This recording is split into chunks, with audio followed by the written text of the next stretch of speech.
Hello everyone, welcome to my channel set book. I hope आप लोगों की पढ़ाई अच्छी चल रही होगी। जैसा कि आप सभी को पता है कि आरटीआई का एग्ज़ाम जो है चल रहा है फर्स्ट ईयर और सेकेंड ईयर दोनों का। आपने नीमी का क्वेश्चन पीडीएफ तो पढ़ ही लिया होगा, जो कि नीमी के वेबसाइट पे अवेलेबल है।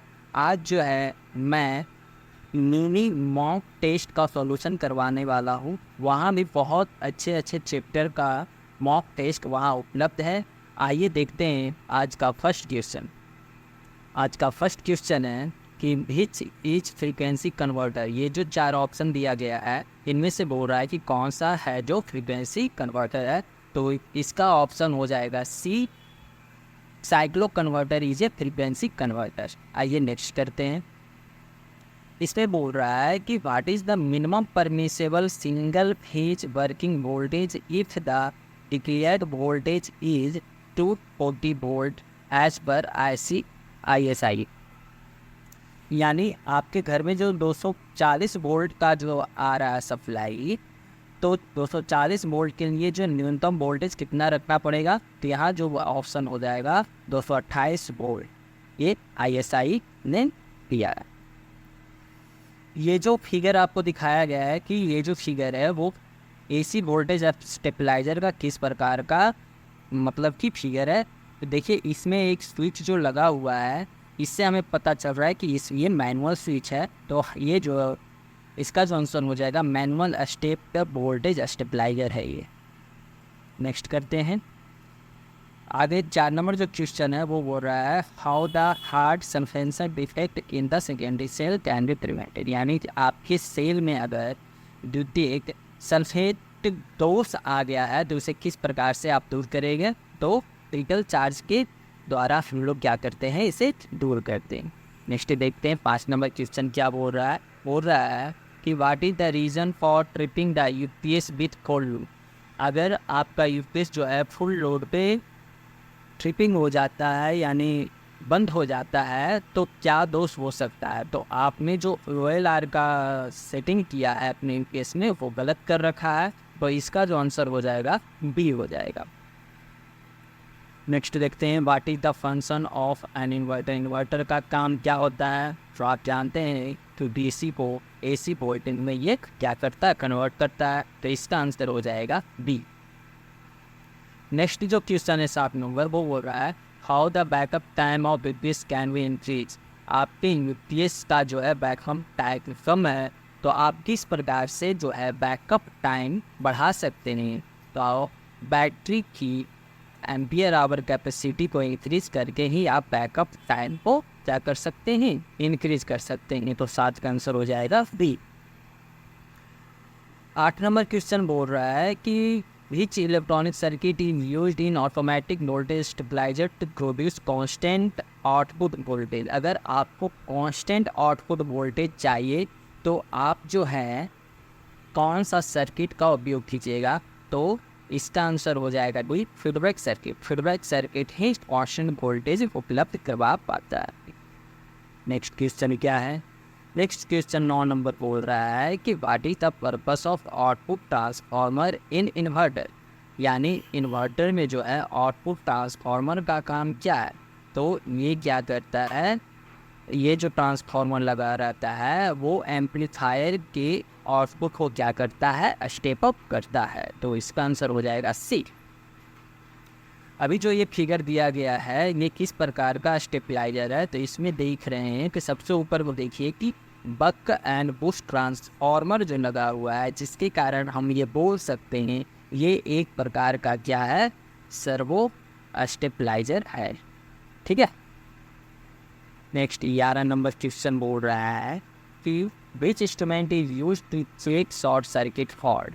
आप जो है अगर किसी भी इलेक्ट्रॉनिक सर्किट में शॉर्ट सर्किट हुआ है तो निम्न में से कौन सा मीटर का यूज करते हैं। तो मल्टीमीटर का यूज करते हैं हम लोग। नेक्स्ट क्वेश्चन क्या है। नेक्स्ट क्वेश्चन बोल रहा है कि 1.5 वोल्ट एंड 8 एम्पियर आवर के अगर आप 4 बैटरी को पैरेलल में जोड़ते हो तो क्या इफेक्ट आएगा आपके रेटिंग पे। तो आप जानते हैं कि पैरेलल में वोल्टेज सेम रहता है, एम्पियर आवर जो क्या होगी 4 गुना बढ़ जाएगी तो इसका आंसर हो जाएगा डी। नेक्स्ट क्वेश्चन बोल रहा है कि which is application of automatic step voltage stabiliser, यानी आप जो है ऑटोमेटिक वोल्टेज स्टेबलाइजर का यूज निम्न में से कहाँ कीजिएगा। तो टेलीविज़न को चलाने के लिए, अपने टीवी को चलाने के लिए हम लोग जो है ऑटोमेटिक स्टेबलाइजर का यूज करते हैं, तो इसका आंसर सी हो जाएगा। आइए देखते हैं next, which transformer is used in stepped voltage stabiliser, यानी आप जो है स्टेप्ड वोल्टेज स्टेबलाइजर किस प्रकार का ट्रांसफार्मर यूज करते हैं। तो इसमें जो हम लोग ट्रांसफार्मर यूज करते हैं वो ऑटो ट्रांसफार्मर यूज करते हैं। नेक्स्ट क्वेश्चन 15 नंबर बोल रहा है in which is the cause for the fault if the output voltage of UPS higher than normal, यानी आपका UPS जो है वोल्टेज जो है अगर हाई वोल्टेज दे रहा है तो क्या इफेक्ट हो सकता है। तो आपका जो फीडबैक सर्किट है वो क्या दे रहा है, गलत आउटपुट दे रहा है, यानी डिफेक्टिव हो गया फीडबैक सर्किट। तो इसका आंसर हो जाएगा B, defective feedback circuit. Next, which feedback network is use for automatic voltage stabiliser, यानी इनमें से ऑटोमेटिक वोल्टेज स्टेबलाइजर में किस प्रकार के फीडबैक सर्किट का उपयोग करते हैं। तो हम लोग यूज करते हैं वोल्टेज डिवाइडर नेटवर्क का। 17 नंबर क्वेश्चन बोल रहा है दोस्तों कि which type of electric vehicle charging is contactless, यानी आप जानते हैं कि आज जो है बहुत ही एडवांस तरीके का चार्जिंग उपलब्ध हो गया मार्केट में। तो अगर कॉन्टैक्टलेस जो है आप चार्जिंग कर रहे हैं अपने वाहन को, तो वहाँ क्या लगा रहेगा, तो ट्रांसमिट जो आपका बिजली होगा वो एयर के थ्रू होगा। तो इसका आंसर हो जाएगा सी।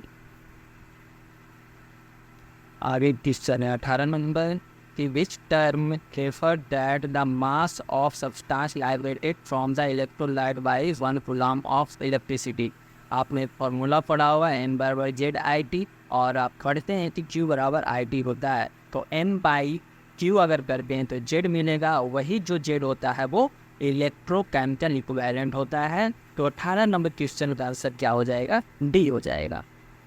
आइए देखते हैं नेक्स्ट क्वेश्चन बोल रहा है कि what is the reason for having low backup time of UPS. अगर आपका यूपीएस जो है बैकअप टाइम कम दे रहा है, कम चल रहा है, तो आप क्या करेंगे, अपने बैटरी की कैपेसिटी को क्या कीजिएगा, इंक्रीज कीजिएगा। तो यही इसका आंसर हो जाएगा D, ampere hour capacity of battery is not sufficient. 20 number question बोल रहा है कि what are the important stage in a simple inverter. आपके पास कोई इन्वर्टर है, तो जो इन्वर्टर जो है किस किस चरण में काम करता है। तो सबसे पहले उसमें ऑसिलेटर लगा रहता है, उसके बाद एम्पलीफायर, फिर ट्रांसफार्मर और फिर स्टेज उसमें लगे होते हैं। तो इसका आंसर क्या हो जाएगा, डी हो जाएगा दोस्तों। PWM का फुल फॉर्म पूछ रहा है, PWM का फुल फॉर्म हो जाता है पल्स विथ मॉड्यूलेशन, यानी इसका आंसर हो जाएगा बी।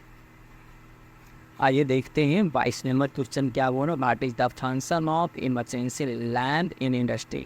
अगर इमरजेंसी लैंप हम लगा रहे हैं कहीं पे इंडस्ट्री में, तो उसका क्या उपयोग होता है। तो वो प्रोवाइड करवाता है क्या, निकास के दौरान जो है वहाँ पे रोशनी वो उपलब्ध करवाता है। तो provide illumination to fast there and hinged. तो इसका आंसर हो जाएगा सी। 23 नंबर क्वेश्चन है, what is the term name that exchanging a discharge battery to fully charge one omitting the charging session waiting time. वो हो रहा है कि चार्जिंग टाइम को छोड़कर अगर आपका बैटरी कोई चार्ज और डिस्चार्ज हो गया है, तो उससे कौन सी भाषा से हम लोग इन्वर्ट करते हैं, उसे हम लोग बोलते हैं बैटरी स्वैपिंग। ठीक है। 24 नंबर क्वेश्चन बोल रहा है कि which battery kept in AC room. अगर आपने एसी रूम में अपनी बैटरी लगा रखा है, सेटिंग कर रखा है बैटरी इन्वर्टर का, तो वो जो बैटरी होनी चाहिए सील्ड मेंटेनेंस फ्री बैटरी होनी चाहिए। 25 नंबर क्वेश्चन बोल रहा है, what is the fault if the output frequency higher in an inverter. किसी इन्वर्टर का आउटपुट फ्रिक्वेंसी अगर हायर है तो वहाँ पर क्या इफेक्ट आई होगी, तो डिफेक्टिव ऑसिलेटर। आपका ऑसिलेटर जो क्या हो गया होगा, खराब हो गया होगा। तो देखिए 25 क्वेश्चन का जो है हम लोगों ने फटाफट सॉल्यूशन कर दिया है दोस्तों।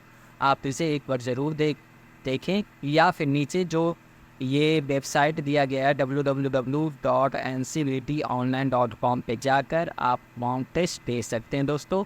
आई होप आपको ये वीडियो पसंद आया होगा। हमारे साथ जुड़े रहने के लिए हमारे चैनल को लाइक और सब्सक्राइब जरूर करें दोस्तों।